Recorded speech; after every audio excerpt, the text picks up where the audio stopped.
नमस्कार, आप सभी स्टूडेंट्स का स्वागत है हमारे यूट्यूब चैनल में। आज का यह वीडियो उन सभी स्टूडेंट्स के लिए है जो HPJOA यानी Himachal Pradesh junior office assistant के एग्ज़ाम की तैयारी कर रहे हैं। ये एग्ज़ाम कंडक्ट करवाया जाएगा 21 मार्च 2021 को Himachal Pradesh subordinate service selection commission Hamirpur के द्वारा। और आज के इस वीडियो में मैं डाटाबेस मैनेजमेंट सिस्टम के बारे में कुछ चीज़ें डिस्कस करूँगा और MS एक्सेस के बारे में कुछ क्वेश्चंस आपसे डिस्कस करूँगा, ताकि आपको पता रहे कि किस तरह के क्वेश्चंस आपसे एग्जाम में पूछ सकते हैं। यहाँ से काफ़ी इंपॉर्टेंट टॉपिक है, क्योंकि 2018 में आपसे एक क्वेश्चन पूछा गया था यहाँ से कि टेक्स्ट जो है वो एक डाटा टाइप होता है और डाटाबेस मैनेजमेंट सिस्टम में MS एक्सेस में, तो इस टेक्स्ट डाटा टाइप में मैक्सिमम कितने कैरेक्टर्स आप टाइप कर सकते हैं। तो उसका आंसर था 255। ठीक है, बाय डिफ़ॉल्ट आपके 255 आपका ये ऑप्टेड रहता है ऑप्शन। आप 255 और मैक्सिमम लिमिट भी यही है, या फील्ड लेंथ भी कह सकते हैं। डाटा टाइप टेक्स्ट की फील्ड लेंथ कितनी है वो आप बोल सकते हैं 255 कैरेक्टर्स। ठीक है, तो ये इसका आंसर था।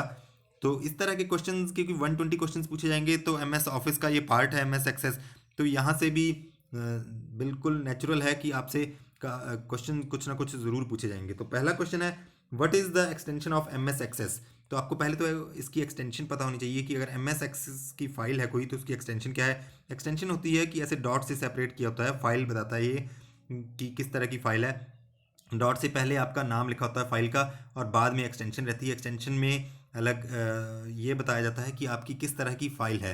एक्सटेंशन देख के आप बता सकते हैं कि एक्सेस है, वर्ड है, या आपका एक्सेल की फ़ाइल है, कोई फ़ोटो है, किस तरह की फ़ाइल है। तो यहाँ पर आपको पता होनी चाहिए इसकी एक्सटेंशन। ऑप्शन ए है .mdb, ऑप्शन बी है .accdb, ऑप्शन सी है both A and B, option D है .bmb। तो इसमें बोथ A एंड B सही है। .mdb का मतलब माइक्रोसॉफ्ट डाटाबेस। तो 2003 और उससे पहले के जितने भी वर्जन हैं, 2003 और उससे पहले के जितने वर्जन हैं, उनमें MDB यूज़ किया जाता था। ठीक है जी, .mdb एक्सटेंशन। लेकिन 2007 और उसके बाद के जितने भी एक्सेस के वर्जन आए हैं, उन सभी में जो है आपको देखने में मिलेगी एक्सटेंशन .accdb यानी एक्सेस डाटाबेस। ठीक है, ये आपको पता होना चाहिए डिफ्रेंशिएशन। नेक्स्ट क्वेश्चन है, MS access is a dash data model. ठीक है, MS एक्सेस किस तरह का डाटा मॉडल है। अलग अलग मॉडल्स हैं नीचे, ये सभी डाटाबेस के मॉडल हैं। तो इसमें जो राइट आंसर है वो है option D, relational database model. ठीक है, बाकी भी डाटाबेस के मॉडल्स हैं, ये भी आप याद रखिएगा नाम, क्योंकि ये भी पूछ सकते हैं कि नीचे दिए गए ऑप्शंस में से कौन सा एक डाटाबेस का मॉडल है। ठीक है, इस तरह से किसी भी तरह से पूछ सकते हैं। तो ये अलग अलग हैं। तो रिलेशनल का मतलब क्या होता है, तो अगर आपने MS एक्सेस की फाइल देखी होगी, तो इस तरह से वो एक्सेल की तरह ही उसमें जो है सेल्स रहते हैं, कॉलम और आपके रोज रहती हैं इस तरह से। ठीक है जी, बिल्कुल। और सबसे पहले आपकी हेडिंग्स लिखी रहती हैं सबसे पहले वाली रो में। ठीक है जी, इनको जो है आपका फील्ड्स भी कह दिया जाता है, ये पूरे के पूरे कॉलम को भी, या इस वाली हेडिंग्स को फील्ड भी कह दिया जाता है। तो ये जो है नीचे फील्ड के नीचे जो है आपकी जो हॉरिजॉन्टल रोज हैं, ठीक है, इनमें कहीं भी जो रिकॉर्ड है, ये सारा हर रिकॉर्ड हर हर सेल में जो रिकॉर्ड लिखा है वो आपस में रिलेटेड रहता है। अब मान लीजिए यहाँ पर अगर आधार कार्ड लिखा है, हेडिंग में आधार कार्ड लिखा है, और यहाँ पर आधार कार्ड किसी पेरेंट्स का एंटर किया गया है। ठीक है जी, और दूसरी साइड स्टूडेंट का नाम लिखा है और पेरेंट्स का नाम लिखा है, तो ये सारी फील्ड्स जो हैं आपस में इंटर रिलेटेड रहेंगी। ठीक है जी, तो इसका मतलब ये है कि सभी का आपस में कुछ ना कुछ, इस पूरी रो में जितना भी डाटा है वो सारे डाटा का आपस में कुछ ना कुछ रिलेशन है, इसलिए इसको रिलेशनल डाटाबेस मैनेजमेंट सिस्टम भी कह देते हैं, RDBMS। ठीक है, RDBMS कहा जाता है आपके MS एक्सेस को। MS एक्सेस आपका RDBMS का एक एग्जाम्पल है। नेक्स्ट क्वेश्चन है, in MS access tables are called as. Tables को क्या कहा जाता है, जो मैंने पीछे आपको बताया कि इस तरह से टेबल्स में अरेंज करके डाटा रखा जाता है, तो MS एक्सेस के टेबल्स को क्या कहा जाता है। तो इसमें राइट ऑप्शन है ऑप्शन बी, रिलेशंस। क्योंकि इन सभी का आपस में रिलेशंस रहता है, अलग अलग बहुत सारे टेबल्स आप बना सकते हैं, फिर उन टेबल्स को आपस में लिंक कर सकते हैं, ताकि आपका जो है डाटाबेस वो एक्सेस किया जा सके। अलग अलग लोगों को जो भी ज़रूरत है उस हिसाब से वो जो है डाटाबेस जो है वो एक्सेस किया जा सके। जैसे कि मान लीजिए अब कोई स्कूल में टीचर्स हैं, उनको अलग डाटा देखना है, लेकिन डाटाबेस एक ही होगा। स्टूडेंट्स को अलग परमिशंस होंगी डाटा देखने की, तो वो अलग टाइप का डाटा देख सकते हैं, लेकिन डाटाबेस एक ही रहेगा। तो वो टेबल तैयार कर दिए जाते हैं और उनका आपस में रिलेशन जो है वो डिफाइन कर दिया जाता है डिज़ाइनर के द्वारा। नेक्स्ट क्वेश्चन है, dash is a request to a database for obtaining information in a desired way. ठीक है जी, नीचे ऑप्शंस पढ़िए और बताइए कि किस चीज़ को रिक्वेस्ट कहा जाता है डाटाबेस से इन्फॉर्मेशन ऑब्टेन करने के लिए। तो इसमें जो राइट ऑप्शन है वो option A query.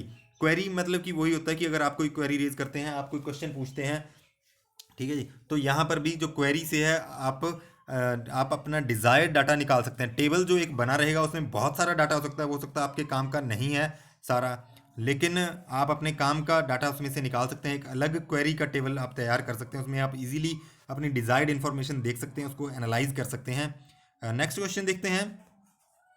Next question है forms in database management system are mainly used for. तो फॉर्म्स की एक ऑप्शन होती है, आप फॉर्म्स क्रिएट कर सकते हैं डाटाबेस मैनेजमेंट सिस्टम में, या एमएस एक्सेस में आप फॉर्म्स क्रिएट कर सकते हैं। तो ये आप टर्म्स याद रखिएगा, ठीक है जी। तो फॉर्म्स हम किस लिए यूज़ कर सकते हैं डीबीएमएस में? ऑप्शन ए है डाटा क्वेरी, ऑप्शन बी है रिपोर्ट, ऑप्शन सी है डाटा इनपुट, ऑप्शन डी है डाटा आउटपुट। तो इसमें जो राइट ऑप्शन है वो है आपका ऑप्शन सी डाटा इनपुट। आप ब्लैंक फॉर्म्स तैयार कर सकते हो, ठीक है जी, उसमें जैसे नेम लिख दिया, डेट ऑफ बर्थ लिख दिया, इस तरह से आप अलग अलग चीज़ें लिख सकते हो। तो आगे ब्लैंक छोड़ सकते हो चीज़ें, ताकि जो भी यूज़र है वो आप फॉर्म खोल के अपनी इंफॉर्मेशन एंटर करे और उसको सबमिट कर दे। तो इस तरह की आपके पास ऑप्शंस रहती हैं। तो फॉर्म्स आप याद रखिएगा कि डाटा इनपुट का एक साधन है फॉर्म। नेक्स्ट क्वेश्चन है dash is the design and skeleton of database. ठीक है, नीचे आप पढ़िए सारी ऑप्शन। तो किस चीज़ को कहा जाता है कि ये डिज़ाइन और स्केलेटन है डाटाबेस का? एक्चुअल में डिज़ाइनर जो है डाटाबेस का, इसके लिए भी स्किल्स चाहिए, उसके दिमाग में क्लियर रहनी चाहिए चीज़ें कि मुझे डाटाबेस बनाकर करना क्या है, एक्चुअल में मेरा पर्पस क्या है, मैं किस तरह की चीज़ें उससे एक्सट्रैक्ट करना चाहता हूँ, क्या मैं चाहता हूँ, या डाटा एनालाइज करना चाहता हूँ। ठीक है, वो सारी चीज़ें उनको दिमाग में क्लियर रहनी चाहिए।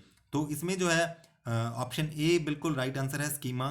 ठीक है, स्कीमा कहा जाता है जो डिज़ाइन एंड स्केलेटन है जो डाटाबेस का। इसमें बताया जाता है कि कौन कौन सी फील्ड हमें लेनी है, कि स्टूडेंट नेम लिखना है, या हमें आधार कार्ड नंबर लिखना है, गार्डियन का नाम लिखना है, ठीक है, या अटेंडेंस लिखनी है फील्ड में, हेडिंग में। और उसके बाद हमें किस तरह की वो चूज़ करनी है, उसके लिए डाटा फील्ड टाइप किस तरह की चूज़ करनी है। जैसे कि आपको नेम के लिए जैसे टेक्स्ट चूज़ करना है या मेमो चूज़ करना है, तो अगर आप टेक्स्ट चूज़ करते हैं तो मैक्सिमम 255 आप रख सकते हो, उसकी लिमिट कैरेक्टर की 255 ही होती है।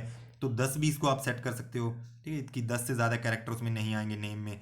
तो इसी तरह से आप उसमें बहुत सारी चीज़ें डिज़ाइन करते समय वो सारी सेट कर सकते हो। तो इसको स्कीमा कहा जाता है, जो कि स्केलेटन एंड डाटाबेस है आपका, इसका डाटाबेस मैनेजमेंट सिस्टम का, आपके डाटाबेस का। नेक्स्ट क्वेश्चन है dash is the underlying component और set of programs used by DBMS to create database and handle various query for data retrieval and manipulation. ठीक है जी, तो अंडरलाइंग कंपोनेंट क्या है या सेट ऑफ प्रोग्राम क्या है? तो इसमें जो राइट आंसर है वो है डाटाबेस इंजन। ये आप टर्म याद रखिएगा, ठीक है जी। तो ये क्या होता है डाटाबेस इंजन? डाटाबेस इंजन एक अंडरलाइंग कंपोनेंट और सेट ऑफ प्रोग्राम है जो कि used by database management system to create database and handle various query and data retrieval and manipulation. ठीक है, डाटा रिट्रीवल, डाटा आप रिट्रीव कर सकते हैं, देख सकते हैं निकाल कर, और उसको मैनिपुलेट भी कर सकते हो। तो वो ये सारी चीज़ें जो हैं उसका जो किस तरह से वो काम करती हैं, उसका अंडरलाइंग जो कंपोनेंट है या जो प्रोग्राम है जिसके बेसिस पर आप ये सारी चीज़ें करते हो, उसको बोला जाता है डाटाबेस का इंजन, डाटाबेस इंजन। एंड ये सिर्फ एक टर्म है, आप याद रखिएगा कि डाटाबेस इंजन भी कोई टर्म होती है। नेक्स्ट क्वेश्चन है which of the following are examples of database management system. ठीक है, डाटाबेस मैनेजमेंट सिस्टम के कौन कौन से एग्जाम्पल्स हैं नीचे? MySQL, Oracle and Oracle. Second option है option B PostgreSQL and SQL server. Option C है Microsoft access and MongoDB. Option D है ऑल ऑफ द अबव। तो इसमें ऑल ऑफ द अबव जो है वो right answer है। ठीक है, तो जो डाटाबेस मैनेजमेंट सिस्टम है, जैसे आपका माई एसक्यूएल है, ये आपका कमांड लाइन इंटरफेस है। ठीक है, कमांड लाइन, इसमें आपको कमांड्स लिखनी पड़ती हैं। ठीक है, कुछ आपका है ग्राफिकल यूज़र इंटरफेसेस भी रहते हैं, जैसे आपका माइक्रोसॉफ्ट एक्सेस है वो ग्राफिकल यूज़र इंटरफेस है, लिख के आएगी सारी चीज़ें, आप क्लिक करोगे वहाँ पर। ठीक है, वहाँ पर ग्राफिक्स से आपको चीज़ें बताई होंगी सारी चीज़ें कि कैसे आपको क्या क्या करना है। लेकिन जो कमांड लाइन बेस्ड है वहाँ आपको कमांड्स पता होनी चाहिए। तो ये डिफरेंस होता है दोनों में। तो ये सारे एग्जांपल्स है डाटाबेस मैनेजमेंट सिस्टम के अलग अलग। तो ये भी क्वेश्चन आपके पूछे जाते हैं कई बार। नेक्स्ट क्वेश्चन है column of a relation are. ठीक है, जो टेबल के अंदर कॉलम्स हैं, रिलेशन का मतलब टेबल्स। ठीक है, मैं पिछले क्वेश्चन में आपको बताया कि टेबल्स को रिलेशन भी कहा जाता है। तो उसके जो कॉलम्स हैं, वर्टिकल कॉलम्स हैं, उनको क्या कहा जाता है? ऑप्शन ए है एट्रीब्यूट्स और फील्ड, ऑप्शन बी है टप्पल और रो, ऑप्शन सी है डोमेन, ऑप्शन डी है नन ऑफ द अबव। ठीक है, तो जो आपके रिलेशन के कॉलम्स हैं उनको कहा जाता है ऑप्शन ए एट्रीब्यूट्स और फील्ड्स। ठीक है, जो आपकी रोज हैं, ठीक है जी, हॉरिजॉन्टल रोज हैं इस तरह से जिनमें आप डाटा लिखोगे, उनको आप टप्पल भी कह सकते हैं या रो भी कहा जाता है।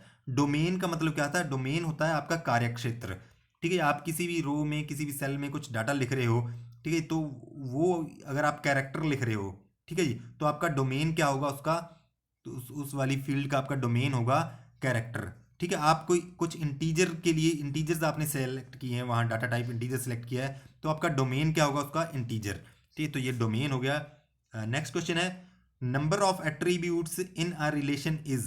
ठीक है जी, जो जितने भी एट्रीब्यूट्स हैं, जितनी भी आपके वर्टिकल कॉलम्स हैं, वो सारे अगर हम काउंट करें, ठीक है जी, उनकी काउंटिंग क्या कहलाती है? तो इसमें राइट ऑप्शन है ऑप्शन ए डिग्री कहलाती है, उसको हम बोलते हैं डिग्री। ठीक है जी, 5 डिग्री है, मतलब कि 5 कॉलम्स हैं आपके या 5 एट्रीब्यूट्स हैं। और जो आपका कार्डिनलिटी है, ठीक है जी, कार्डिनलिटी क्या बताता है कि आपकी रोज की संख्या कितनी है। ठीक है जी, कार्डिनलिटी 5 है, तो इसका मतलब आपकी रोज जो हैं वो आपकी 5 रहेंगी। फील्ड आपको पता है, फील्ड मैंने बता दिया है। ठीक है जी, क्या रहता है फील्ड? जो वर्टिकल कॉलम्स को भी कह देते हैं और जो ये हेडिंग्स लिखी होती हैं उनको भी फील्ड कह दिया जाता है। नेक्स्ट क्वेश्चन है out of one or more candidate keys the attribute used by database designer to uniquely identify the tuples in a relation is called as. ठीक है जी, पहले तो देखिए कैंडिडेट कीज क्या होती हैं। असल में जो टेबल है, टेबल के अंदर बहुत सारी एंट्रीज हो सकती हैं। ठीक है जी, जैसे फॉर एग्जांपल एक जगह लिखा है आधार कार्ड नंबर, दूसरी जगह लिखा है आपका रोल नंबर। ठीक है जी, अब एक क्लास के अंदर आपको पता है सभी स्टूडेंट्स के जो है वो रोल नंबर्स भी अलग अलग होंगे, और आधार कार्ड नंबर तो बिल्कुल यूनिक है पूरे इंडिया में। ठीक है, तो जो भी है रिलेशन, हम रिलेशन देखते हैं चीज़ों का, जब हम टेबल्स को आपस में लिंक करेंगे तो हमें एक यूनिक आइडेंटिटी देखनी होती है कि पूरे टेबल में यूनिक आइडेंटिटी क्या है। तो इसमें रोल नंबर भी, इस वाले अगर टेबल की बात करें तो इसमें आपका रोल नंबर भी यूज़ हो सकता है। ठीक है जी, आइडेंटिफाई करने के लिए किसी एक स्टूडेंट को, उसके पेरेंट्स को। ठीक है जी, जो एक रोल नंबर है, रोल नंबर 1, वो एक ही स्टूडेंट का रहेगा, ठीक है, उस क्लास में। और उसी तरह से जो आपका आधार कार्ड नंबर है वो तो बिल्कुल अलग ही होगा, उस क्लास की बात करें चाहे दूसरी क्लास की भी। अगर हमारे पास डाटा छोटा है, एक ही क्लास का है, तो ये दोनों जो हैं, दोनों जो ये चीज़ें हैं, इनको हम बोलेंगे, आधार कार्ड नंबर को भी और आपके रोल नंबर को भी, ये हो जाएंगी कैंडिडेट कीज़। ठीक है जी, लेकिन कभी कभी क्या होता है कि हम इन कैंडिडेट कीज़ में से हमें एक ही चूज़ करनी पड़ती है एज अ प्राइमरी की, और इन दो में से जिसमें एक को हम प्राइमरी की चूज़ कर सकते हैं। ठीक है जी, तो इसका इसमें राइट आंसर है प्राइमरी की, जिसको हम, जिस कैंडिडेट की को हम यूज़ करते हैं, ठीक है, आइडेंटिफाई करने के लिए टप्पल्स को, तो उसको हम बोल देते हैं प्राइमरी की। और जो दूसरी की बची जाती है, ठीक है, जिसको हम यूज़ कर सकते थे एज अ प्राइमरी की, उसको हम बोल देते हैं अल्टरनेट की। ठीक है, अल्टरनेट की ये है कि उसको भी हम यूज़ कर सकते हैं कभी। लेकिन इसमें दिक्कत, इस वाले एग्जांपल में अगर मैं बताऊं, इसमें दिक्कत ये है कि अगर मान लो क्लासेस बहुत सारी हैं, तो वो रोल नंबर जो है रिपीट हो सकता है। लेकिन जो आपका है, एक कैंडिडेट का रोल नंबर 1 है, तो वो सेकंड क्लास, थर्ड क्लास वाले का भी 1 हो सकता है रोल नंबर। लेकिन जो आपका आधार कार्ड है वो रिपीट नहीं होगा, इसलिए जो ज़्यादा यूनिक आपकी चीज़ है उसको हम बोल देते हैं प्राइमरी की। उसी से हम आइडेंटिफाई करते हैं सारी बाकी बाकी सारे टप्पल्स को, बाकी जितने भी आपके रिकॉर्ड्स हैं। और जो कंपोजिट की है वो ये होती है, कंपोजिट का मतलब कि एक एक से ज़्यादा, दो या दो से ज़्यादा। तो इसमें जो है कंपोजिट ये होता है कि कई बार, जैसे मान लीजिए रोल नंबर, हमें अटेंडेंस देखनी है किसी रोल नंबर की, रोल नंबर से हम देख रहे हैं अटेंडेंस, तो रोल नंबर और डेट जो है वो हर मंथ रिपीट होंगे। ठीक है, तो वो एक तरह से रिडंडेंसी हो जाती है डाटा की। तो इन दोनों में से हम किसी एक को प्राइमरी की नहीं बना सकते हैं, लेकिन दोनों को मिलाकर बना सकते हैं। एक मंथ में रोल नंबर जो है वो एक ही बार स्टूडेंट का आएगा अटेंडेंस में। ठीक है, नेक्स्ट मंथ में जो है वो डेट चेंज हो चुकी होगी। ठीक है, तो ये दोनों को अगर यूज़ करेंगे, दोनों कीज़ को हम आइडेंटिफाई करने के लिए रिकॉर्ड को, तो हम उसको बोल देते हैं कंपोजिट की। और फॉरेन की क्या होती है? फॉरेन की होती है जब हम टेबल्स को, जब हम अलग अलग टेबल्स को लिंक करते हैं। ठीक है जी, तो जो एक हमारा रेफर्ड टेबल रहेगा, एक रहेगा रेफरेंसिंग। तो जो दूसरे जिस टेबल से हम रेफर कर रहे हैं चीज़ें, तो उसकी जो की रहती है उसको हम फॉरेन की बोल देते हैं। तो ये कुछ चीज़ें थी बेसिक सी जो हमने यहाँ पर देखी। ये थोड़ा सा जो है आम तौर पर हम इसको कम यूज़ करते हैं MS एक्सेस को डेली लाइफ में, तो ये समझने में भी थोड़ा सा मुश्किल है, लेकिन यहाँ से आपको एक दो क्वेश्चन ज़रूर पूछे जाएंगे। और अगर आपको यहाँ पर कोई डाउट रहा हो, कोई चीज़ समझ ना लगी हो, तो आप कमेंट बॉक्स में बता सकते हैं, मैं दोबारा से उसको समझाने की कोशिश करूँगा। और नेक्स्ट वीडियो में हम देखेंगे फील्ड्स की, डाटा डाटा टाइप्स की बात करेंगे कि किस किस तरह के डाटाबेस होते हैं। वहाँ से पहले भी क्वेश्चन आपसे पूछा गया है और नेक्स्ट टाइम ये भी पूछा जा सकता है डाटा टाइप में से। तो उम्मीद है आपको आज का ये वीडियो पसंद आया होगा। इस तरह के वीडियोस देखने के लिए लाइक करें, शेयर करें, सब्सक्राइब करें हमारे यूट्यूब चैनल को। और अगर आपका भी कोई क्वेश्चन हो तो आप कमेंट बॉक्स में पूछ सकते हैं। धन्यवाद।